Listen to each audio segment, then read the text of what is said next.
성부와 성자와 성령의 이름으로 아멘. 오늘 또 기도의 치유의 힘에 대해서 말씀드리겠는데요. 기도는 저지난 시간에 죽지 않는다 그랬어요. 우리가 기도하면 유한하기 때문에 우리의 기도는 없어지지만 하느님께서 그것을 내 기도를 간합했으면 하나하나 모두를 하느님 안에 존재한다는 것이요. 그래서 그 기도의 은총과 힘으로 내가 하느님의 나라에 가면 하느님께서는 나의 기도를 모아서 한 가닥 모아서 우리에게 대갚음해 주신다는 게 그때 완전한 충만한 은혜로 하늘나라를 선물로 우리에게 주는 거예요. 기도 없는 신앙은 없어요. 그 예수님 없는 복음이 없고 복음이 없는 예수님이 없듯이 말이죠. 그래서 오늘 이 시간도 하나님의 그 성령의 안에서 성령을 통해서 모든 일에서 기도하면서 우리에게 인생의 고달픈 여정에서 이겨나갈 수 있는 힘과 치유의 힘을 주시도록 기도합니다. 우리 주 그리스도를 통하여 비나이다. 아멘. 성부와 성자와 성령의 이름으로 아멘. 오늘은 말이요, 너무 이게 좀 이 강의가 너무 빡빡하니까 가을도 되고 그래서 내가 좋아하는 가을의 시를 하나 읊어볼까 그래요. 그러니까 천천히 이를 잘 들으세요. 갈대라는 제목입니다. 갈대, 신경님. 언제부터인가 갈대는 속으로 조용히 울고 있었다. 그런 어느 밤이었을 것이다. 갈대는 그의 온몸이 흔들리고 있는 것을 알았다. 바람도 달빛도 아닌 것. 갈대는 저를 흔드는 것이 제 조용한 울음인 것을 까맣게 몰랐다. 산다는 것은 속으로 이렇게 조용히 울고 있는 것이라는 것을 그는 몰랐다. 여기까지인데, 여러분은 이 갈대의 시를 들으면서 무슨 생각을 했는지 몰라요. 여기서 언제부터인가 인간은 존재가 시작되는 적부터 갈대는 속으로 사실은 조용히 울고 있었어요. 그런데 갈대 자신은 모르고 있었어요. 근데 이제 그 심리학적으로는 무엇입니까?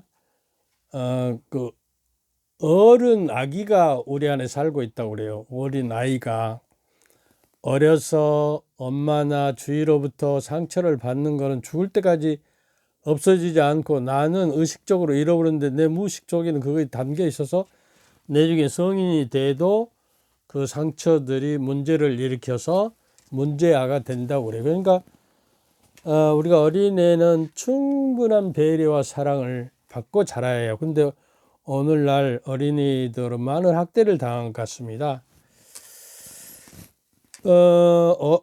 그런 어느 밤이었을 거다. 인간의 고뇌와 또 시련과 영성에도 그 어두운 밤이 있다고 그러잖아요. 그 터널을 지나기 위해서 인간은 어쩔 수 없이 그 터널을 지나가는 거예요. 어두운 밤이라는 깜깜하고 절망과 고독과 이런 것들이 밀려 들어와서 갈 때는 그의 몸이 이제 흔들리고 있는 것을 낌새로 좀 알았어요. 근데 왜 이 흔들림이 있는가? 인간은 흔들면서 가는 인간이에요. 도종환 시인인가요? 꽃은 흔들리면서 피어난다 이렇게 이야기해요. 인간도 흔들리면서 가는 것이죠. 근데 갈대가 만약 하나라 가면요, 쓰러지고 마는 거예요. 바람이 불면. 근데 여럿이 모아서 뿌리가 같이 협동해서 잡고 있기 때문에 아무리 바람이 불어도 흔들릴 뿐 부러지지는 잘 않죠. 그런데 이제 파스칼은 그 사람은 갈대이다. 그러나 생각하는 갈대다 그랬잖아요. 그래서 이제 내면적으로 이렇게 울고 있다는 거예요. 그리고 애면적으로는 이제 흔들리고 있고, 바람도 달빛도 아닌 것. 이제 세상에 어떤 그 애형적인 것들이 상황이 아닌 것인데, 갈 때는 저를 흔드는 것이 제 조용한 울음인 것을 까맣게 몰랐다. 인간도 내가 속에서 그 응어리져 가지고 그 조용한 울음을 잃고 있는 것인데도 불구하고 그 원인이 어디서 오는가를 우리는 잘 모르고 살아요. 그런데 이제 나이가 멀어가고 어떤 시련과 역경이 닥칠 때, 이것이 울음이었구나. 그러면서 마지막에 산다는 것은 속으로 이렇게 조용히 울고 있는 것이라는 것을 그는 몰랐다. 이렇게 이야기를 하는 거예요. 근데 인간은 알죠. 근데 어떤 시에 보면 왜 이름이 갈대냐? 이제 갈 때까지 가버렸다는 거예요. 갈 때까지 가, 더 이상 갈 데가 없는 그 절망의 나락에 서 있는 모습이 갈대라는 거예요. 그래서 이제 가을이 되면 우리는 그 억새풀을 보러 가고 갈대를 보러 가죠. 그런데 거기에서 우리가 우리 인생의 내면에 정말 침통한 우리의 모습을 보고 있는 것을 이 신경림 시인은 그 고독과 애로움 속에서 그 인간 실존을 들여다 본 것이에요. 그럼 여기까지 하고, 이게 너무 길어지면 본론으로 못 들어가니까요. 그런데 이제 기도의 힘에 대해서 한 그 애화를 들겠는데요. 그 16년 동안 어느 수녀님이 그 어머니의 부탁으로 16년간 그 젊은이를 위해서 기도해 달라고 그래서 기도했어요. 1차 세계대전 때 독일 병참 장교가 치명상을 입어 프랑스 병원에서 치료를 받는데, 치명상을 일단 죽음에 이를 정도로 심각한 병에 치명상을 입었다는 이야기죠. 근데 치료를 담당한 수녀가, 그 젊은이가, 장교가 신자인 것을 알고 혹시 그 신부님을 모셔다 드릴까요? 그러고 물어봤어요. 이제 병자성사라도 받고 이제 임종을 도와주기 위해서요. 그래서 그리고 이제 별 반응이 없어서 수녀님이 하느님이 당신 마음속에 계시기도 기도하겠어요. 그러니까 그 장교가, 수녀면 필요하고 실증 나서 기도를 그만두게 될 거예요. 이렇게 이야기해요. 수녀님이 아니에요. 저는 포기하지 않아요. 어떤 한 사람을 위해 하느님께 그 마음을 향하도록 16년 동안이나 기도하고 있어요. 지금도 기도하고 있다는 거예요. 장교가 16년간을요? 수녀님이 좋아하는 사람이겠죠? 아버지나 오빠, 친인척? 수녀님 아닙니다. 한 번도 보지 못한 사람이에요. 저의 어머님이 독일 어느 백작 부인의 시녀인데, 백작 부인이 방탕한 아들을 위해 기도해 달라고 부탁했어요. 백작 부인의 편지에 의하면 지금은 군인이라고 합니다. 여기까지 이제 또 반전이래. 열심히 듣고 있던 장교는 수녀의 어머니의 이름이 베아따입니까? 하고 황급히 물었습니다. 수녀는 맞아요. 우리 어머니이죠. 그렇다면 당신이 바로 내가 16년 동안 기도했던 찰스 백작입니까? 이렇게 물었어요. 여러분, 기도는 이루어지고 꿈은 이루어지듯이 기도는 어느 때인가는 일어납니다. 그래서 이제 열심히 듣고 있던, 그래서 이분이 이제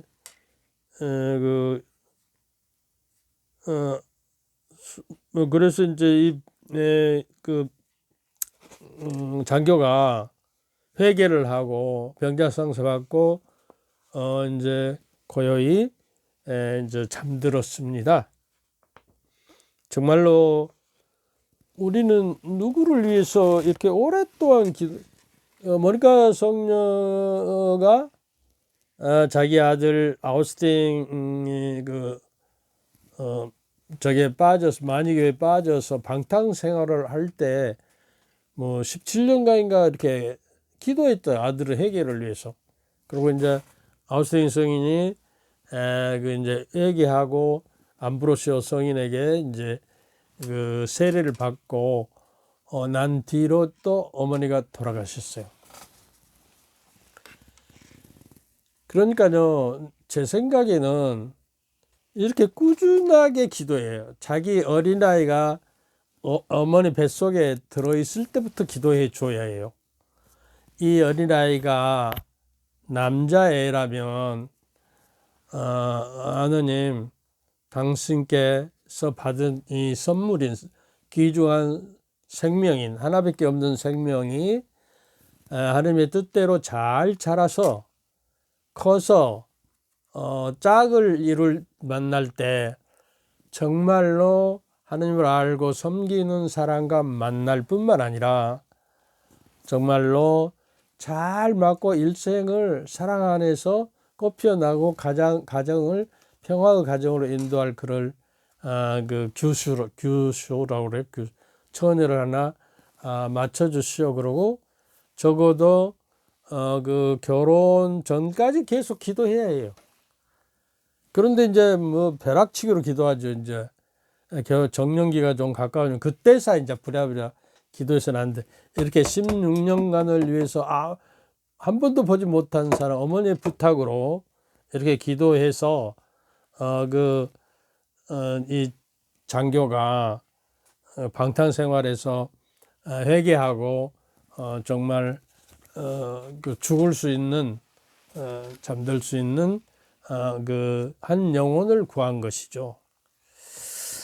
그래서 우리가 정말로 한번 잘 생각을 해야 합니다. 그런데 기도라는 것은 우리가 그 의무처럼 그냥 무겁게 생각하는데요.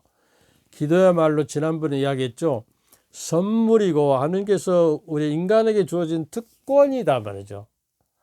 그래서 기도라는 매개체를 통해서 주님과 내가 커뮤니케이션을 하고 통교를 하고 친교를 나누면서 적어도 그 하느님과 가까워지고 내가 하느님 안에 살고 있는 거예요. 지금 주님께서 내 안에 살고 있어요.